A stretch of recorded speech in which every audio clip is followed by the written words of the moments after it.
দেশের বেশিরভাগ হাসপাতালে এখনো রক্ত পরীক্ষা করা হয় স্ট্রিপ পদ্ধতিতে। হেপাটাইটিস বি ও এইচআইভি এর মতো ভাইরাস ছড়িয়ে পড়ার আশঙ্কা। স্ট্রিপ মেথডে ফলস পজিটিভ কিংবা ফলস নেগেটিভ আসতে পারে। যারা হিমোফিলিয়া বা থ্যালাসেমিয়া রোগে আক্রান্ত, কয়েকবার রক্ত ভরার পরই এরা দেখা যায় যে হেপাটাইটিস বি বা সি ভাইরাস দ্বারা অনেকেই আক্রান্ত হয়ে যাচ্ছে। এই অটোমেটেড ব্লাড স্ক্রিনিং না করলে দেশে কিন্তু এইচআইভি ছড়া যাবে। মানতে নারাজ মন্ত্রণালয়।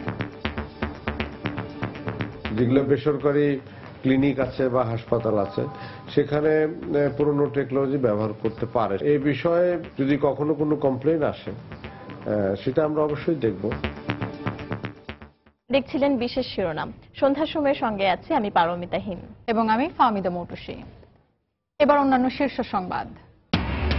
সিলেটের আতিয়া মহল পুলিশের কাছে হস্তান্তর। অভিযানের সরঞ্জাম সরিয়ে নিচ্ছে সেনাবাহিনী। 2 জঙ্গির ময়না তদন্ত সম্পন্ন। যুদ্ধবিধ্বস্ত বাংলাদেশে বঙ্গবন্ধুর সমালোচকরাই 15ই আগস্টের শোকাবহ ঘটনার পটভূমি সৃষ্টি করেছিল। জাতির পিতার আত্মজীবনীমূলক বইয়ের প্রকাশনা উৎসবে প্রধানমন্ত্রী। 21 পদকপ্রাপ্ত ফটো সাংবাদিক আফতাব আহমেদ হত্যার দায়ে 5 জনের ফাঁসির আদেশ, 1 জনের 7 বছর কারাদণ্ড। মাঝরাতে শেষ হচ্ছে কুমিল্লা সিটি নির্বাচনের প্রচার। 43টি ভোট কেন্দ্রকে ঝুঁকিপূর্ণ বলছে বিএনপি, আওয়ামী লীগের দাবি 35টি। মোড়ে মোড়ে বিজিবির টহল।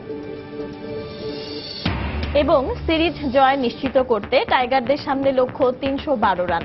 ডাম্বুলায় তাসকিনের হ্যাটট্রিকের পরও মেন্ডিসের সেঞ্চুরিতে দ্বিতীয় ওয়ানডেতে বিশাল সংগ্রহ শ্রীলঙ্কার।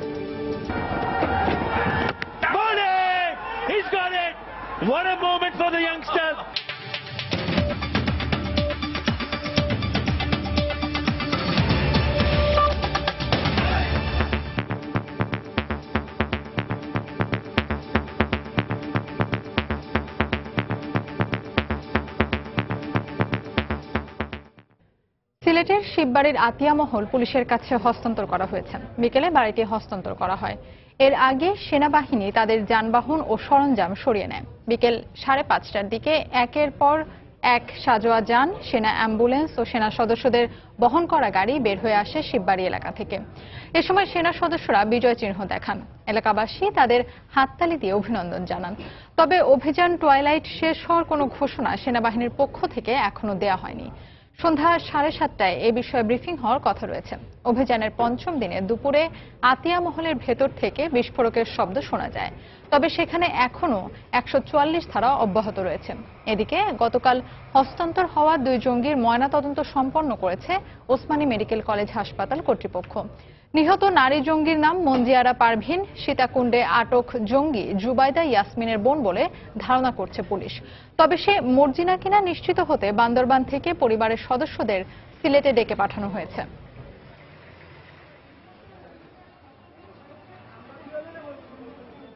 দর্শকের অভিযানের সর্বশেষ পরিস্থিতি জানাতে সিলেটের শিববাড়ি এলাকায় আছেন সহকর্মী আব্দুল আহাদ। সরাসরি চলে যাব তার কাছে। আহাদ। হ্যাঁ পারমিতা, আপনি যেমনটি বলছিলেন যে এই যে অপারেশন টুয়াইলাইটের প্রায় শেষ পর্যায়ে আমরা আছি। যদিও সেনাবাহিনীর একটি সূত্র থেকে বলা হয়েছে যে অভিযানটি ইতোমধ্যে শেষ হয়ে গেছে এবং সন্ধ্যে 7:30টায় জালালাবাদ ক্যান্টনমেন্টে ব্রিফিং এর মাধ্যমে তারা আনুষ্ঠানিকভাবে এই অপারেশনের সমাপ্তি ঘোষণা করবে। আপনি এখন যেমনটি দেখলেন যে যেমনটি দেখতে পাচ্ছেন দর্শকরা যে একের পর এক বাংলাদেশ সেনাবাহিনীর গাড়িগুলো এই আতিয়া মহলের আশেপাশে থেকে তারা সরিয়ে নেওয়া হচ্ছে সিলেট ক্যান্টনমেন্টের উদ্দেশ্যে। এবং মূলত এগুলো আজ বিকেল 5টা থেকে শুরু হয়েছে। এভাবে একের পর এক গাড়ি চলে যাচ্ছে, আবার গাড়িগুলো আবার ফিরে আসছে। তারপরে এই যে প্যারা কমান্ডো যারা অভিযানে ছিল গত 4 দিন এবং তাদের পাশাপাশি আশেপাশে যারা এই অভিযানে সহায়তা করেছিল তাদেরকেও নিয়ে যাওয়া হচ্ছে। এবং কিছুক্ষণ আগে আমি একটা আপনাদের তথ্য জানিয়ে রাখি। কিছুক্ষণ আগে এই যে বিল্ডিং আতিয়া মহলের মালিক যিনি উস্তার আলী, তার সাথে আমি যেখানে আছে এদিকে যাচ্ছিলেন, তিনি তার সাথে কথা বলেছি।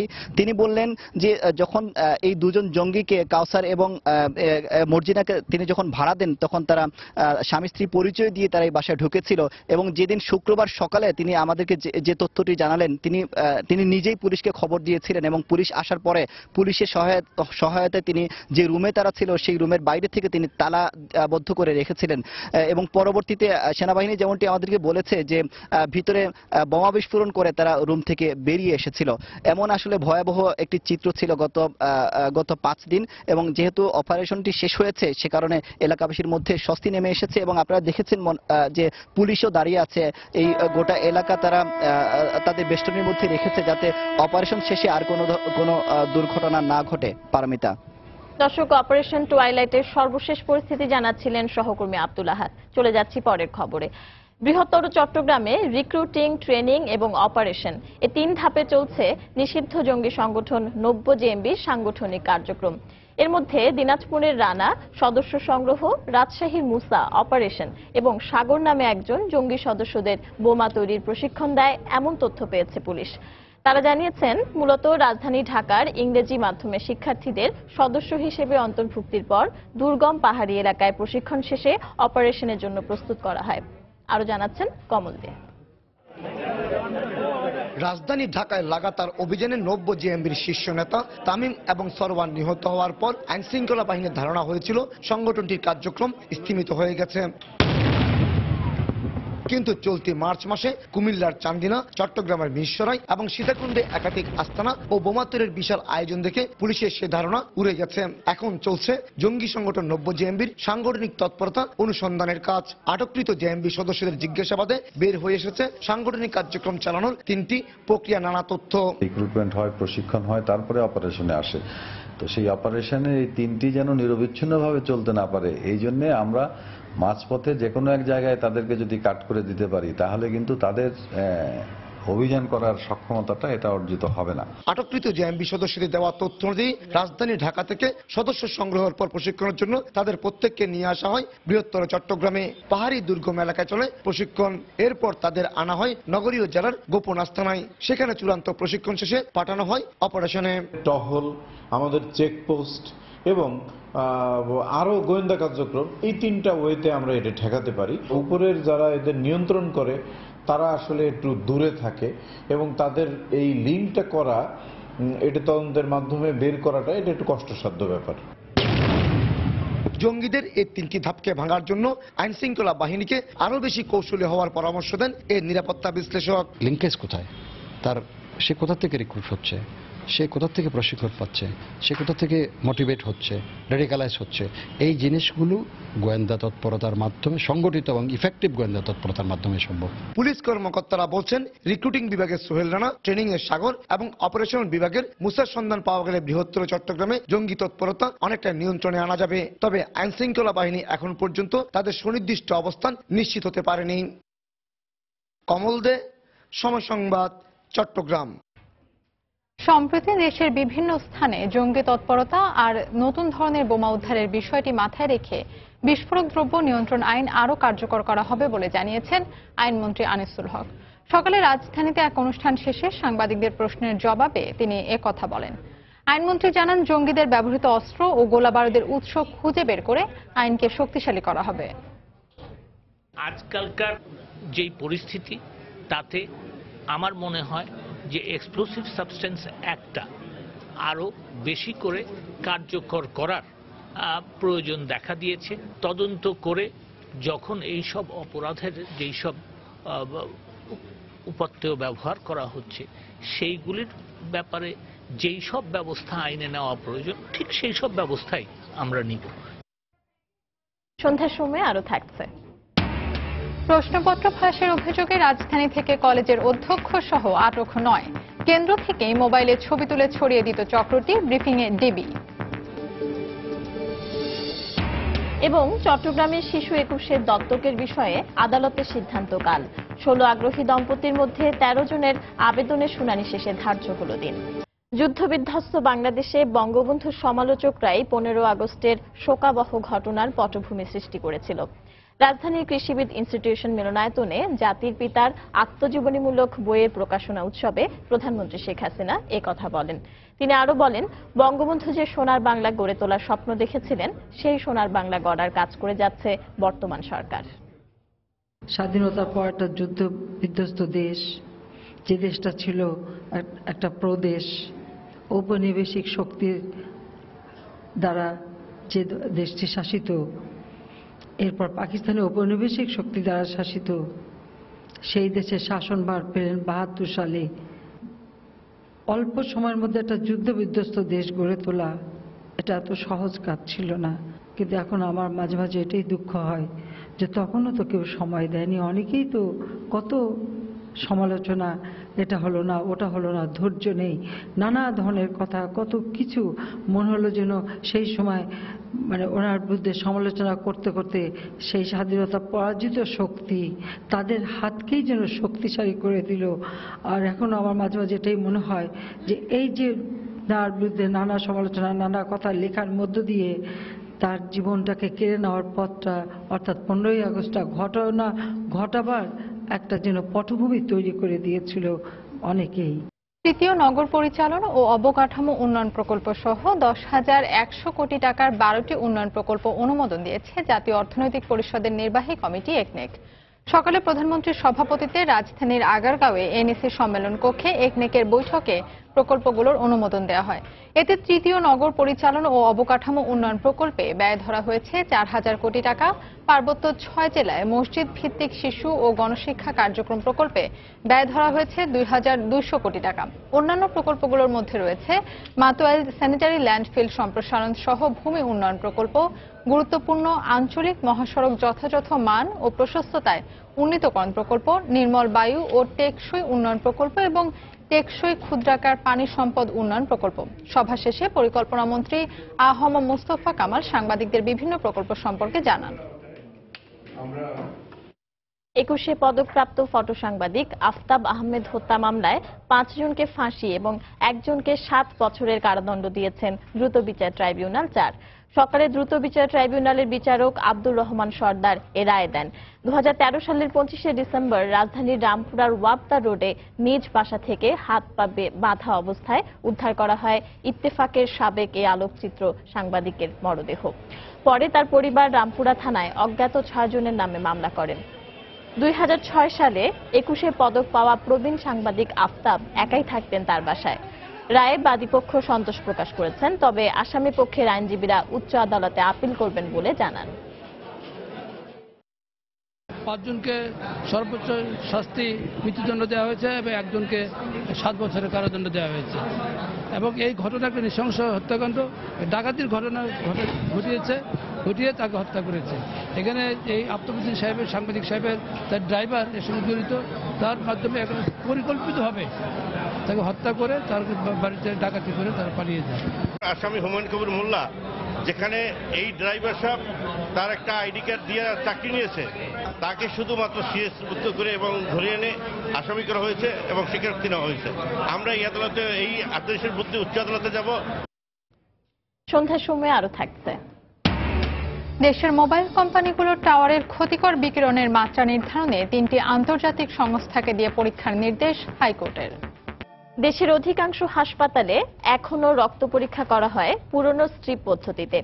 এতে নিরাপদ রক্ত ভেবে হেপাটাইটিস বি ও সি এবং এইচআইভি এর মতো প্রাণঘাতী ভাইরাস নিজের অজান্তেই গ্রহণ করছেন রক্তগ্রহীতারা। রক্ত পরীক্ষার জন্য সরকার এবং বিশ্ব স্বাস্থ্য সংস্থার সুনির্দিষ্ট নীতিমালা থাকলেও দক্ষ জনবল আর যন্ত্রাংশের অভাবে হাসপাতালগুলো তা মানতে পারছে না বলে দাবি তাদের। যদিও এ সংকটের কথা অস্বীকার করছে স্বাস্থ্য মন্ত্রণালয়। দর্শক, এটি আমার তৈরি করা রিপোর্ট। সরকার ও বিশ্ব স্বাস্থ্য সংস্থা হুয়ের নির্দেশনা অনুযায়ী রক্ত পরীক্ষার জন্য জরুরি ক্ষেত্রে স্ট্রিপ পদ্ধতি ও সব ক্ষেত্রে রক্ত পরীক্ষা করতে হবে উন্নত এলাইজা পদ্ধতিতে। কিন্তু রাজধানীর অধিকাংশ হাসপাতাল তো বটেই, খোদ কেন্দ্রীয় রক্ত পরিসঞ্চালন বিভাগেও সব ক্ষেত্রেই রক্ত পরীক্ষা করা হচ্ছে পুরনো স্ট্রিপ পদ্ধতিতে। ক্ষতিগ্রস্ত হতে পারে কিনা? হতে পারে, সম্ভাবনা আছে, যেহেতু স্ট্রিপ মেথডে ফলস পজিটিভ কিংবা ফলস নেগেটিভ আসতে পারে। পরীক্ষক নগণ্য বললেও 2013 সালের এক সমীক্ষায় দেখা গেছে এ পদ্ধতিতে প্রাপ্ত ফলের 33.33% ভুল। চিকিৎসকরাও বলছেন সব ক্ষেত্রে স্ট্রিপ পদ্ধতিতে রক্ত পরীক্ষার ফলে হেপাটাইটিস বি ও সি তো বটেই, এইচআইভি এইডস এর মতো মারাত্মক প্রাণঘাতী রোগের ঝুঁকিতে রয়েছেন রক্তগ্রহীতারা। যারা হিমোফিলিয়া বা থ্যালাসেমিয়া রোগে আক্রান্ত, এদের দেখা যায় মাঝে মাঝে শরীরে রক্ত ভরার প্রয়োজন হয়ে পড়ে। কয়েকবার রক্ত ভরার পরই এরা দেখা যায় যে হেপাটাইটিস বি বা সি ভাইরাস দ্বারা অনেকেই আক্রান্ত হয়ে যাচ্ছে। স্ক্রিনিং অ্যাটলিস্ট যদি বের করা যায়, অ্যাটলিস্ট যদি থাকে অটোমেটেড ব্লাড স্ক্রিনিং, তাহলে কিন্তু মানুষ সেফ ব্লাডটা পাবে। না করলে দেশে কিন্তু এইচআইভি ছড়া যাবে। নির্ভরযোগ্য ফলাফলের জন্য মানসম্পন্ন উপকরণ সহ পুরো পদ্ধতির গুণগত মান বজায় রাখার দিকে নজর দেওয়ার পরামর্শ বিশ্ব স্বাস্থ্য সংস্থার। কারা পরীক্ষা করতেছে, পরীক্ষা করার সময় সে যা দেখতেছে সেটাই লিখতেছে কিনা, রিয়েজেন্ট বা কিটস গুলো সে যখন সংগ্রহ করে এগুলা ডেট এক্সপায়ারি আছে কিনা সেটা দেখে নেয় কিনা, অথবা এগুলাকে যে নির্দিষ্ট তাপমাত্রায় রাখার নিয়ম সে তাপমাত্রা সে রেখেছে কিনা সেটা হচ্ছে মূল বিষয়। যদিও স্বাস্থ্য মন্ত্রণালয় বলছে এ বিষয়ে সরকারের পক্ষ থেকে জোরালো পদক্ষেপ নেওয়া হয়েছে, কিন্তু কেন্দ্রীয় রক্ত পরিসঞ্চালন বিভাগের প্রধান বলছেন একেবারেই উল্টো কথা। জেলা হাসপাতালে যে লেটেস্ট টেকনোলজি ব্লাড টেস্ট করে ইলিশা মেথড সেটা আমরা ব্যবহার করে থাকি। এটা যাতে করতে পারে সব হাসপাতাল, সেজন্য তার প্রয়োজনীয় যন্ত্রপাতিও দেওয়া হয়েছে। অ্যাটলিস্ট মেডিকেল কলেজে এই মেশিনগুলো দিতে হবে, তাদেরকে ট্রেনিং করাতে হবে, কিন্তু গভর্নমেন্টের যে সেফ ব্লাড প্রোগ্রাম আছে সেই প্রোগ্রাম এখন খুব একটা কার্যকরী না। যেগুলো বেসরকারি ক্লিনিক আছে বা হাসপাতাল আছে সেখানে পুরনো টেকনোলজি ব্যবহার করতে পারে, সেটা আমরা জানবো না। এই বিষয়ে যদি কখনো কোনো কমপ্লেন আসে সেটা আমরা অবশ্যই দেখব। উন্নত দেশ তো বটেই, প্রতিবেশী দেশ ভারত, পাকিস্তান সহ এশিয়ার অধিকাংশ দেশেই রক্ত পরীক্ষা করা হচ্ছে আধুনিক উন্নত পদ্ধতিতে। আর অনুন্নত পদ্ধতি অনুসরণ করার কারণে আমাদের দেশের বিরাট জনগোষ্ঠী রয়েছে মারাত্মক স্বাস্থ্য ঝুঁকিতে। পারমিতা হিম, সময় সংবাদ, ঢাকা। মধ্যরাতে শেষ হচ্ছে কুমিল্লা সিটি কর্পোরেশন নির্বাচনের প্রচার প্রচারণা। সকাল থেকেই গণসংযোগে ব্যস্ত সময় পার করছেন কাউন্সিলর ও মেয়র প্রার্থীরা। ভোটারদের দাঁড়ে দাঁড়িয়ে গিয়ে ভোট চাওয়ার পাশাপাশি নানা প্রতিশ্রুতিও দিচ্ছেন তারা।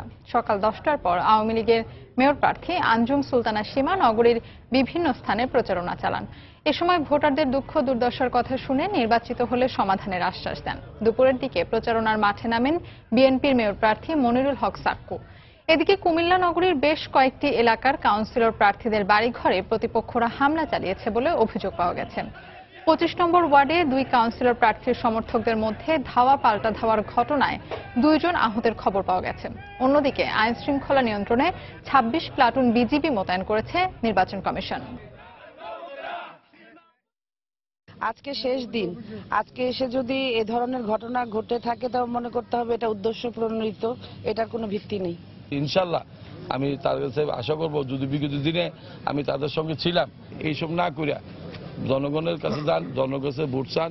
25 নম্বর ওয়ার্ডে যে ঘটনাটা ঘটেছে তার বিষয়ে তাকে গ্রেফতার করা হয়েছে। একটু আগে আমি শুনেছি যে গ্রেফতার হয়েছে এবং তার বিরুদ্ধে কি আইনানুগ ব্যবস্থা গ্রহণ করছে সে ব্যাপারে আমার কথা হয়েছে এবং ওনারা প্রতিবেদন পাঠাবে খুব তাড়াতাড়ি। বিভিন্ন পাবলিক পরীক্ষার প্রশ্নপত্র ফাঁসের সঙ্গে জড়িত থাকার অভিযোগে রাজধানীর তেজগাঁও শিল্পাঞ্চল এলাকা থেকে 5 শিক্ষক সহ 9 জনকে আটক করেছে ঢাকা মহানগর গোয়েন্দা পুলিশ। এদের মধ্যে সাভারের একটি কলেজের অধ্যক্ষও রয়েছেন। দুপুরে ডিএমপি মিডিয়া সেন্টারে সংবাদ সম্মেলনে গোয়েন্দা কর্মকর্তারা জানান, পরীক্ষার আগে কেন্দ্রে প্রশ্ন পৌঁছানোর পরপরই কৌশলে তা ফাঁস করে মোটা অঙ্কের টাকা হাতিয়ে নিত এই চক্রটি। গেল কয়েক বছর ধরেই এসএসসি, এইচএসসি সহ বিভিন্ন পাবলিক পরীক্ষার প্রশ্ন ফাঁসের গুজব উঠে নানা মহল থেকে। আর এসবের সঙ্গে জড়িত অভিযোগে বিজি প্রেস কর্মচারী সহ অনেককে গ্রেফতার করেছে আইন শৃঙ্খলা রক্ষা বাহিনী। কিন্তু এবার প্রশ্ন ফাঁসের সঙ্গে সরাসরি জড়িত অভিযোগে সাভারের একটি কলেজের অধ্যক্ষ সহ 5 শিক্ষককে গ্রেফতার করল গোয়েন্দা পুলিশ। বাকিরাও বিভিন্ন কলেজের শিক্ষক কর্মচারী। গোয়েন্দা কর্মকর্তারা বলছেন, প্রশ্ন প্রণয়ন, ছাপা এবং বিতরণ এই 3 পর্যায়ে প্রশ্নপত্র ফাঁস হয় বলে তথ্য পেয়েছেন তারা।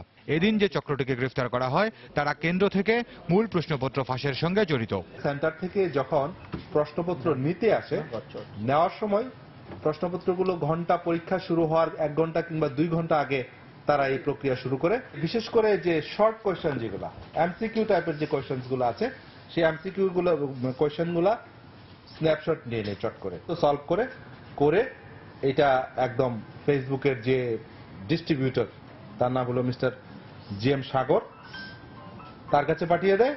পুলিশ বলছে, সাভার গাজীটেক কলেজের অধ্যক্ষ মোজাফফর হোসেনের নেতৃত্বে অন্যরা ফেসবুক, ইমু এবং হোয়াটসঅ্যাপের মাধ্যমে ফাঁস করা প্রশ্ন সরবরাহ করত। তাদের বিরুদ্ধে তথ্য প্রযুক্তি আইনে মামলা করা হয়েছে। সিক্রেট গ্রুপ যেটা আছে, এই গ্রুপের মেম্বাররা অ্যাডমিনকে এই টাকাটা দেয়। এইটা 500 থেকে 5000 পর্যন্ত টাকা তারা ওই একটা বিকাশ নাম্বার আছে, বিকাশ নাম্বারে তারা পাঠিয়ে দেয়। এটাকে আপনার আইনের আওতায় নিয়ে আসার জন্য আমরা প্যানেল করে দেখেছি এটা প্রতারণার ঘটনাটা প্রমাণ করাই সবচেয়ে যৌক্তিক। আগামী 2রা এপ্রিল থেকে শুরু হতে যাওয়া এইচএসসি পরীক্ষায় যাতে কেউ প্রশ্নপত্র ফাঁস কিংবা ফাঁসের গুজব ছড়াতে না পারে সে ব্যাপারে নজরদারি চলছে বলেও জানান পুলিশ কর্মকর্তারা। প্রশ্নপত্র ফাঁস হয়ে খান মোহাম্মদ রুমেল, সময় সংবাদ, ঢাকা। স্বাধীনতা বিরোধী শক্তি ও আন্তর্জাতিক শক্তি জঙ্গিবাদে মদদ দিচ্ছে বলে মন্তব্য করেছেন নারায়ণগঞ্জ 4 আসনের সংসদ সদস্য AKM শামীম ওসমান। সিলেটে জঙ্গি আস্তানায় অভিযানের সময় পুলিশ সহ বেসামরিক নাগরিক নিহত ও আহতের ঘটনায় বিকেলে চাষারা কেন্দ্রীয় শহীদ মিনারে আয়োজিত দোয়া মাহফিল ও সমাবেশে তিনি একথা বলেন। এতে অংশ নেন বিভিন্ন রাজনৈতিক, সামাজিক, সাংস্কৃতিক সংগঠনের নেতাকর্মীরা সহ সাধারণ মানুষ। এ সময় স্বাধীন বাংলাদেশ জঙ্গিদের অভয়ারণ্য হতে দেয়া যাবে না, আর যারাই জঙ্গিবাদের সাথে জড়িত তারা কেউ রেহাই পাবে না বলে মন্তব্য করেন বক্তারা। এই জঙ্গিদের ব্যাপারে আমাদের মাঝে অপশক্তির কাছে একটা টার্গেট এখন, এবং তারা মনে করে বাংলাদেশকে মাথা নিচু করতে হবে, তারা মনে করে বাংলাদেশকে মাথা নত করাবো। একটা মানুষকে টার্গেট করেছে তারা, আর সেই মানুষটি হলো জাতির জনকের সুযোগ্য কন্যা জননেত্রী শেখ হাসিনা। আমরা জানি দেশে কারা আঘাত করতে চায়, আমরা জানি শেখ হাসিনার অগ্রগতিকে কারা ঠেকিয়ে দিতে চায়। কোরআনের কোথায় লেখা আছে যে মানুষ হত্যা করা যাবে? দেশের মোবাইল কোম্পানিগুলোর টাওয়ারের ক্ষতিকর বিকিরণের মাত্রা নির্ধারণে বিশ্ব স্বাস্থ্য সংস্থা সহ 3টি আন্তর্জাতিক সংস্থাকে দিয়ে পরীক্ষার নির্দেশ দিয়েছেন হাইকোর্ট। এই সংস্থাগুলোর সঙ্গে স্বাস্থ্য মন্ত্রণালয়কে যোগাযোগ করে 10 এপ্রিল অগ্রগতি প্রতিবেদন দাখিল করতে বলা হয়েছে। একই সঙ্গে মোবাইল টাওয়ারগুলোর বিকিরণের মাত্রা সহনশীল করতে বিটিআরসির গাইডলাইন তৈরির অগ্রগতিও জানাতে বলেছেন হাইকোর্ট। বিচারপতি রেফাত আহমেদ ও বিচারপতি মোহাম্মদ সেলিমের সমন্বয়ে গঠিত হাইকোর্টের দ্বৈত বেঞ্চ এ আদেশ দেন। এর আগে রাষ্ট্রপক্ষের আইনজীবী মোবাইল টাওয়ারের বিকিরণ মানব স্বাস্থ্যের জন্য মারাত্মক ক্ষতিকর সংক্রান্ত স্বাস্থ্য মন্ত্রণালয়ের প্রতিবেদন আদালতে দাখিল করেন। প্রতিবেদনে রেডিয়েশনের মাত্রা বিশ্ব স্বাস্থ্য সংস্থার মানদণ্ড অনুযায়ী করার সুপারিশ করা হয়। বিশ্ব স্বাস্থ্য সংস্থা, আপনার ওয়ার্ল্ড হেলথ অর্গানাইজেশন, IEA এবং ICNIRP এদের সঙ্গে যোগাযোগ করে আপনার এই স্বাস্থ্য ঝুঁকি আছে কিনা মোবাইল টাওয়ারের যে বিকিরণের মাধ্যমে, সেগুলো তাদের কাছ থেকে একটি বিশেষজ্ঞ রিপোর্ট তারা সংগ্রহ করবেন। বিটিআরসি এর মধ্যেই একটি খসড়া গাইডলাইন তৈরি করেছে, যা কিছুদিনের ভিতরে তারা উপস্থাপন করতে পারবে এবং এই ব্যাপারে তিনি 10 তারিখেই আদালতকে জানাবেন। চট্টগ্রামে কুড়িয়ে পাওয়া শিশু 21 দত্তক নেয়ার বিষয়ে আগামীকাল সিদ্ধান্ত জানাবেন আদালত। দুপুরে শুনানি শেষে অতিরিক্ত মহানগর দায়রা জজ জান্নাতুল ফেরদাউস এর দিন ধার্য করেন। সকালে শিশু 21কে দত্তক নেয়ার জন্য আগ্রহী 16 দম্পতির আবেদনের পরিপ্রেক্ষিতে 13টি আবেদনের ওপর শুনানি হয়। বাকি 3 আবেদনকারী আদালতে উপস্থিত না থাকায় তাদের আবেদন বাতিল করে আগামীকাল এ বিষয়ে সিদ্ধান্তের দিন ধার্য করেন আদালত। এদিকে 13 দম্পতির মধ্যে 12 দম্পতি নিঃসন্তান বলে জানা গেছে। গত 21 ফেব্রুয়ারি নগরীর কর্নেলহাট এলাকার একটি ড্রেন থেকে শিশু 21কে উদ্ধার করেন স্থানীয়রা। বর্তমানে শিশুটি চট্টগ্রাম মেডিকেলের নবজাতক ওয়ার্ডে চিকিৎসাধীন রয়েছে। আমি খুব আশাবাদী যে আমি পাবো, আর আমি যদি পাই তাহলে আমি মায়ের স্নেহে তাকে বড় করব। সুস্থ পরিবেশ, সুস্থ মানসিকতা এবং শিক্ষার বিষয়টা, মানসিক বিকাশ সবকিছু মিলিয়ে আমি মনে করি কি আমি পারফেক্ট। শুনানির মধ্যে 3টা সামারি রিজেক্ট হয়েছে আর 13টার উপর ভিত্তি করে আগামীকাল বিজ্ঞ আদালত বলছে রায় দিবে। যাদের মেডিকেল এমসিতে বলা হয়েছে জীবনে তারা আর সন্তান নিতে পারবে না, এই ধরনের লোককে আমরা বিবেচনার জন্য রাষ্ট্রপক্ষ থেকে নিবেদন করছি।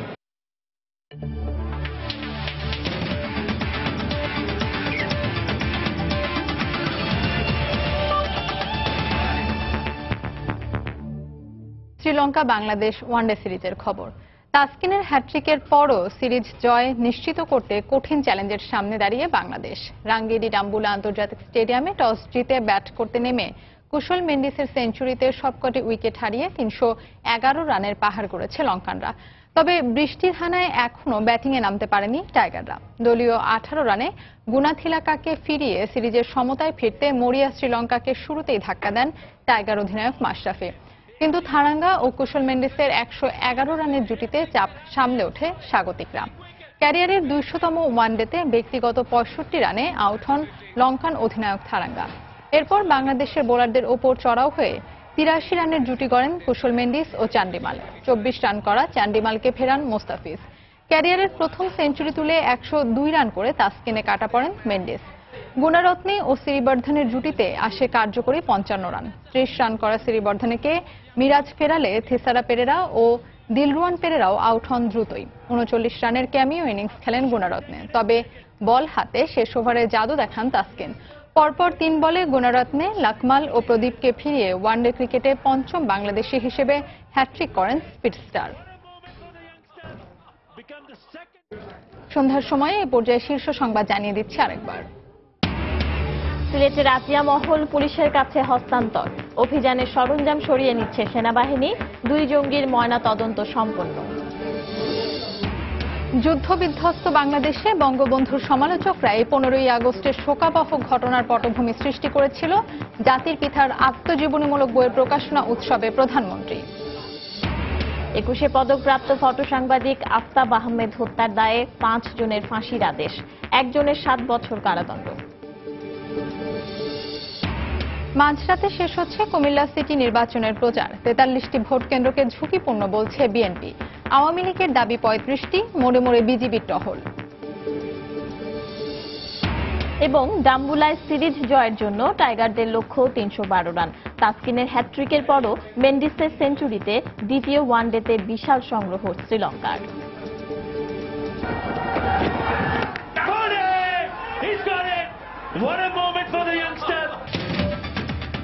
দর্শক, এই ছিল সন্ধ্যার সময়। যে কোনো খবর পেতে ভিজিট করুন সময় নিউজ.টিভি আর সঙ্গে থাকুন সময়।